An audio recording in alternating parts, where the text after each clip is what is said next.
this guest, I think, is one of the most amusing people in the entire world. He's a fine actor also. Would you welcome Mr. Dom Deluise?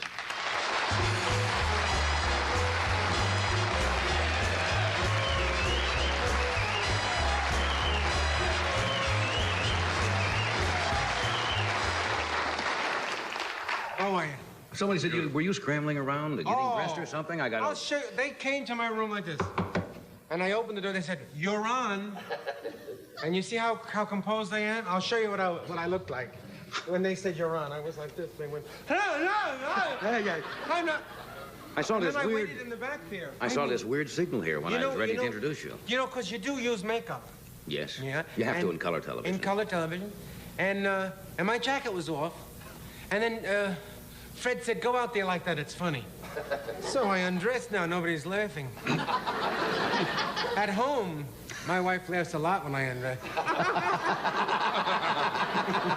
I see. Well, it's good to see you again. Yes, it's good to see you. I feel like I'm with you all the time because, I see you from my bedroom, as it were. Yes. Hello, Doc. Or as it is. As it is. You have television set in the bedroom? Sure. I figure my wife takes a nap and I have something to do, Yes, we do. I think it's very nice because sometimes if the children are ill, they say, "Can I sit in your bed and watch TV?" And we let them sit up on the big pillow, and they watch TV in the afternoon. So it's very nice. That's good. And it's nice to have a separate room where you can go and watch a little, if you want. Well, I don't think it's the greatest thing in the world to have your bed where you might be making love to your wife and a television set, I think that's not a good indication of I think it depends on the show that's on. If it's Let's Make a Deal, or something like that, yes, that would fit in. Or your wife, I guess. Yeah. You haven't been here since, where were you during this last earthquake? It wasn't a very big one, but I don't think I've seen you since then. It was big enough for me. Listen, I'm from Brooklyn. We have I was in bed, and I lie down. I sleep in a lot of positions. Take my word for it.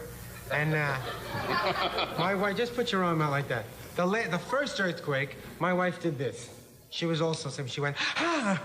Now, I have to just clue you in that I was resting, and my wife went, "Ah!" I woke up right away. Not from the, and I don't sleep in pajamas or anything.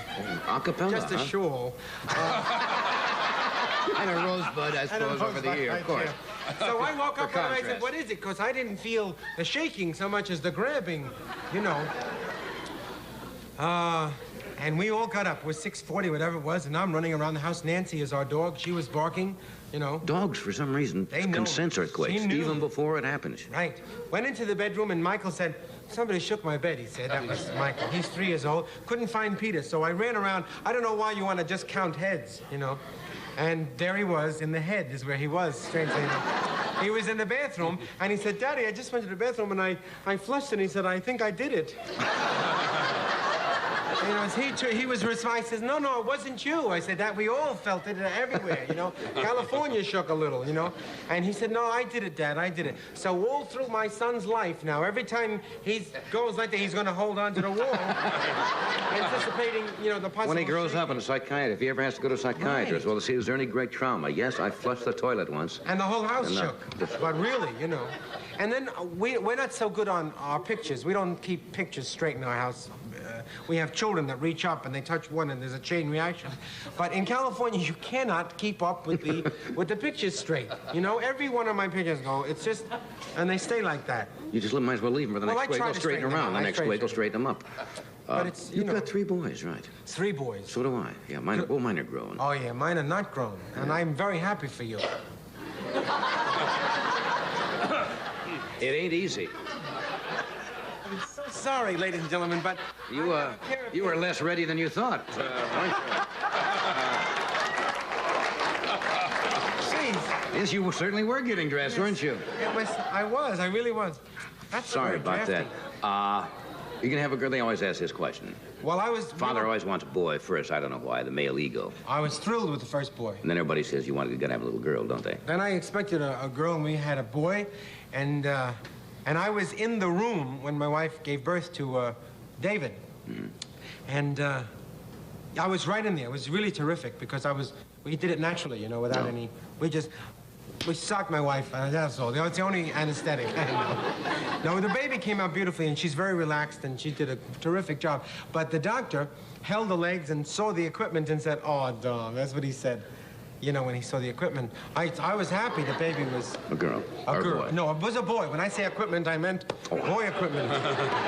You know, it was thrilling, and for some reason, well, the baby went to the bathroom as soon as he hit the air, you know? He said, "I'm here!" He just, and the doctor was getting it. It's a wonderful moment, you know? You have mixed emotions, you know? And then, how about the third one? The third one, that was what I'm saying. In other words, we were sure it was going to be a girl. Yeah. And then when there he was, David was yeah, well, that was the third one. Yeah. Well, you and can't blame your wife, you know.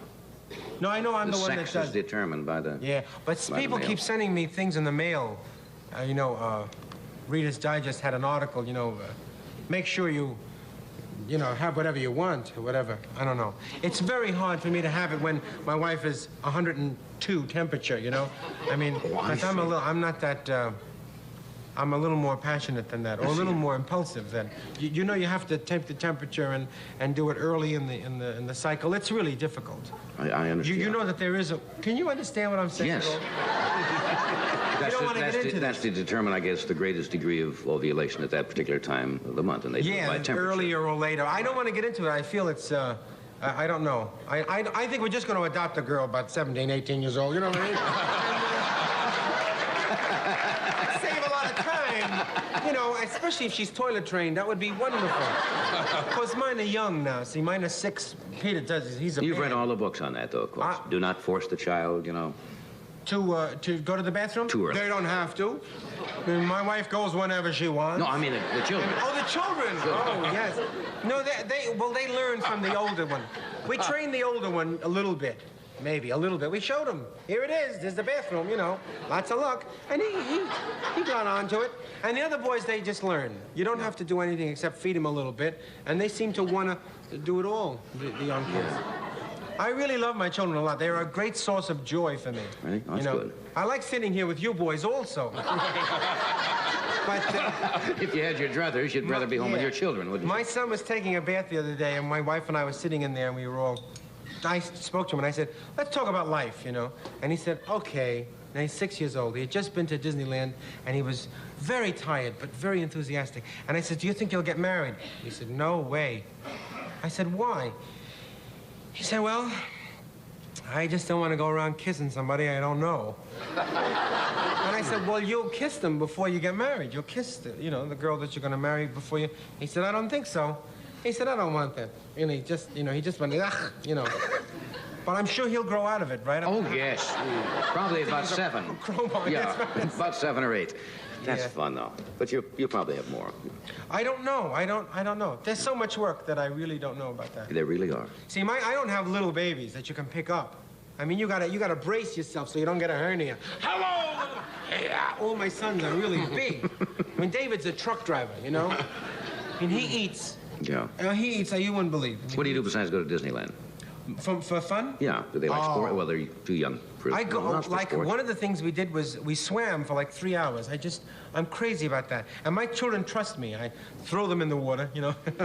Let them swim. No. Do they know how to swim yet? They all do, yeah. Even the baby. If I drop the baby in the water, he's only a year old. He will swim, and then I'll gently take him out. But I let him go, see. Yeah, there are teachers who think that a year or year and a half is not too early to start because children have absolutely no fear and they'll swim naturally. We don't have a pool. That scares me a little bit, you know. You don't have a pool? No, that's why it's so hard to go swimming for us. We have a lot of friends, though. Oh, I see. I couldn't understand that. You said you dropped him in the pool and you didn't have a pool right away. That's a bad move. Yeah, no, that's... Okay. Right. It's good. Do you know why there are no polar bears at the Antarctic? I don't know whether you... Yeah, oh, because... we're still on the air? Yeah. Because I got a terrific answer for that.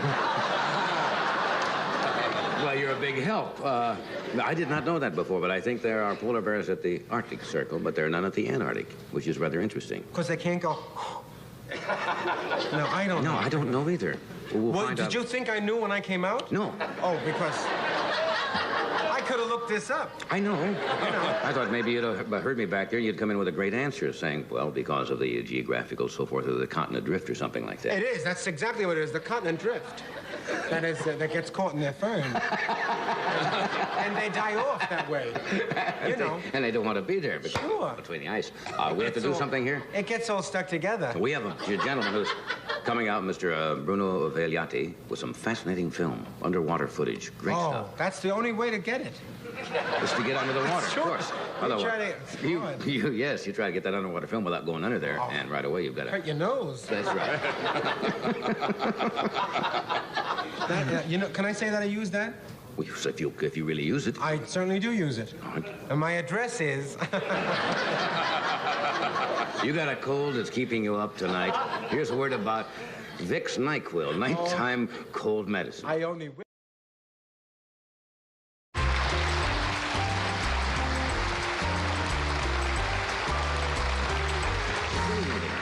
I'm in a silly mood, yes. I can tell. I feel very good. That's good. I feel very fortunate also at this time. I guess I feel fortunate all the time. But I'm very happy with my wife and my kids. My wife's working. It's funny. She's doing a movie she's doing Black Bart with Mel Brooks. Oh, well, I read the script on that. And there's so many dirty words in it. It's wonderful. You know, it starts out, whoop. An insane script. Oh, it's insane. wonderful. I saw that. Marvelous. You were working here last week, taping a show for a projected new series, right? Right. And it's called Lots of Luck, which is interesting because I said that before. And Carl Reiner wrote it, and Persky Denoff are producing and also writing it, and it's a wonderful experience for me. It affords me an opportunity to act a little in a set. And you are a good kitchen. actor, and I was watching it. You didn't know I was up in the booth when they were No, I didn't know filming that. it last week, and there's some very, very funny things. Oh, good. In there. Thank you. That's You're nice. very, very skillful when you move and doing the lines and the reactions and I have so a forth. fantastic body. No, I don't remember saying that. No. You had fantastic. But you know, I think I can move. I think I like to move around and do. I love props. I'm crazy. I don't know a comedian who's comedically right who doesn't move funny or can move well when they have to. Not one. But some people don't like to handle. I like to. See, people come up to me and they say, hey, you're a good cook. And I say, when did you see me cook? And they say, well, we saw you cutting celery, you know, in midair on the Dean Martin show. And I said, well, but I knew how you handle that knife, you know. And I really do. I happen to cook. But I like to handle props. You know, Somebody said you... Does that throw you to handle props? And that's Somebody great. said you garden. Is that true? Oh, sure. Radishes like that. One radish like that. You know?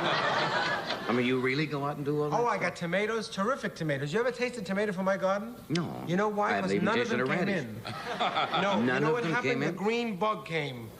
I mean, a green bug as big as my thumb came and said, I'll take one of those. And he got like this. And I said, would you get out of here? I didn't know what to do. Somebody said you have to plant garlic, plant onions. I didn't know that. So I was just yelling at them, leave my tomatoes alone. They didn't understand at all. Did you spray anything at all? Finally, I sprayed. I was trying to be a natural person there. You know, using raw milk and all that. It's impossible. You know, it's really hard to get tomatoes because they were eating them green. I was saying, let them get pink at least. Finally, I got some dust, and then, they died, and then we ate the tomatoes, then we died. You know, it's very hard. That's weird. Cucuzzo also. You know what that is? I said it quickly because I'm Italian. Zucchini. Zucchini. Oh, I can't. Oh. Don't you like zucchini? No. You know what? Nor before broccoli. The zucchini, Nor broccoli. Or broccoli? No. My God, how do you get gas?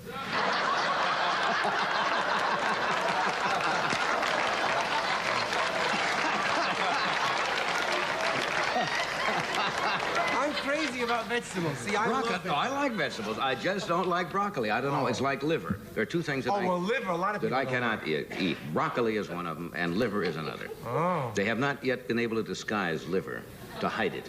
I always like these people say, have you ever had it sautéed with little breadcrumbs? You just don't like oregano. even chicken livers. You don't makes like? no difference what they do with You it. like liver? Whatchamacallit? It's like eating Chopped mud. liver. Mud? It's the closest I can put it to it, like baked mud. All the livers are going to get together and really just... It has the consistency of baked mud. And somebody say, hey, you got to go to the so-and-so restaurant and see Andre prepare it. And you come in and all this stuff, and you can't tell, and I bite it. Liver! Liver! Right away. See, the guy's not even out of the kitchen with a tray, and I know it's liver. Well, then you should, but it's good for you. It's very healthy, you know. There are lots of things you could eat. A lot of iron and stuff in there. My mother-in-law takes it and grinds it up, which already is you shouldn't do to liver. And then makes something called lever glaze, which is a meatball. and she drops it in chicken soup. And when you taste it, it's like a mud ball. You see? A baked mud ball with chicken on it, of course. But I like it. I like all that stuff. See how many people think that same thing about Well, I mean, liver? livers, unfortunately. Tripe, I can't eat tripe. Once I was in France, and I don't know French at all. I know a few of the moves, but I said, I'll have that. And the man said, you really want that? And I said, and they brought me tripe. A big bowl of tripe. That's awful. That's the stomach lining of a cow never met. Just laying there. Oh, it's awful. That's really bad. Did you? I sent that back. Oh, I sent it back. I said, take it away. It looked like a sponge. This tripe isn't done well. Yes. Like you should have, Oh, no, I couldn't say that. No, I cut it, and it fell up. It looked like a science fiction movie. Really, it looked like you walked through it. It was terrible. But other than that, I can eat brains. What? Brains. Brains are terrific. I know they're good, but I have not been able to quite tackle that. You don't just suck it out of somebody's head. I know that. You see, if somebody didn't tell me, that's the whole idea. You know brains, you know from the mud, it's as clear as anything. It goes, oh, blah. All of a sudden, you eat the brains, it goes blunk, because it's very soft. Ugh, no. My father used to eat kabutzel. You know what that is?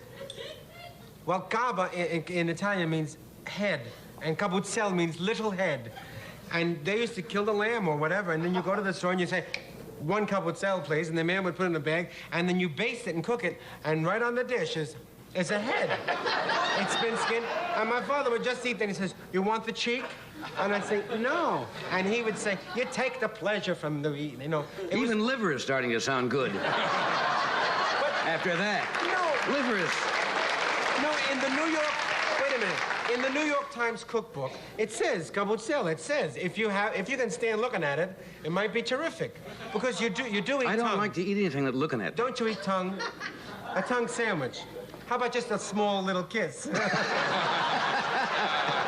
Yes, that's... All right, tongue, and you eat a meat that's close to the bone. Well, I know that. It's a little close, though, to the eyes, I don't like them looking at me, when you're eating somebody's cheek, you don't want them just saying, It's very hard. It all has to do with your cultural upbringing. It has to do with your cultural upbringing, definitely. In certain places, listen, I don't like oxtail soup either, Crickets, are considered a delicacy in certain parts of crickets. In your Oriental countries, crickets... What do they do with them? They toast them. Oh, that's... What else would you do with a cricket? I don't know. You can't roast it. I mean, it's so small. Preheat your oven for half a second. You don't put it in. You can't roast them. They're too small. You toast them. Do you baste it? Right? Do you baste the cricket, or do you just... You can baste it if you want to. What did you put the whole cricket family in there and then just you toast them. You take it and say, hey, cricket, and you put it on a thing. And they're a delicacy. Not here. No, not here. You can buy them here in those gourmet stores in little jars. Yes, that's right. Grasshoppers you can eat, too. That's right. But I don't know if that's good for you. If broccoli gives you gas, you can imagine what grasshoppers and crickets do. The running hops. Yes.